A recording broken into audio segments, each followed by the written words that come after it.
So, James, thank you so much for taking the time to talk to us. First of all, how do you find Norway and Gulltagen? Yeah, great. I'm really blown away by how many people have come out and participated today. I think it's awesome. I mean, I think your industry must be about the same size as ours, if not a little bit smaller. And I'm just blown away with how many people have come along today. I think it's awesome.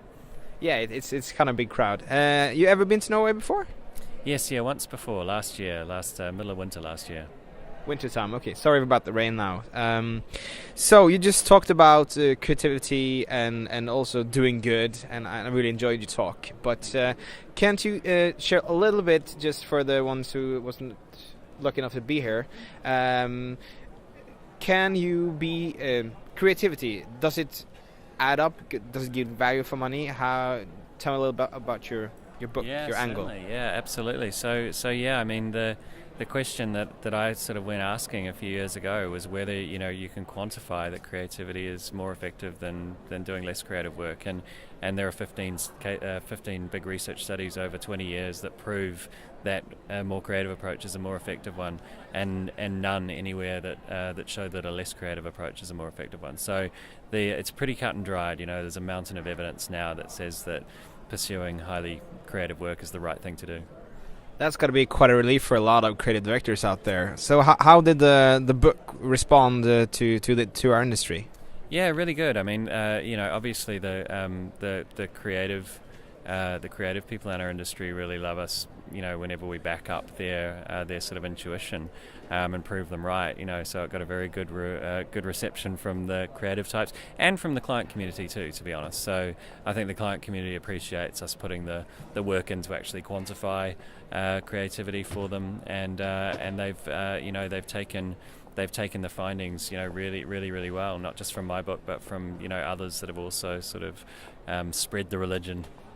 Yeah, and today I felt like you also brought another important message to the table. You talked a bit about how campaigns that actually do good for the world or the community also gives better results. Can you elaborate a little bit about that? Yeah, absolutely. I mean, this is the first time that we've looked at a set of highly effective campaigns and noticed that so many of them are achieving that effectiveness through doing something good for the world around them. So I talked about how 6 of the 12 most highly awarded campaigns in terms of creativity and effectiveness from 2013 were campaigns that also had a social conscience or did some good for the world, and that's actually remarkable that there's that many, and it's real evidence that now you can build a business by doing good for the world around you. I think it's a wonderful trend.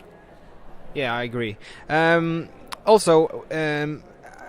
thing I found interesting was that not a lot of the campaigns was actually really digital. We live in a very digital world, but it's kind of a basic mechanisms these campaigns use, isn't it? Yeah, that's right. A lot of them are very, very analog. A lot of the stuff that we share online is actually really analog as opposed to being digital ideas. And I think digital success isn't about doing digital things. It's about doing things that people will share in a digital world.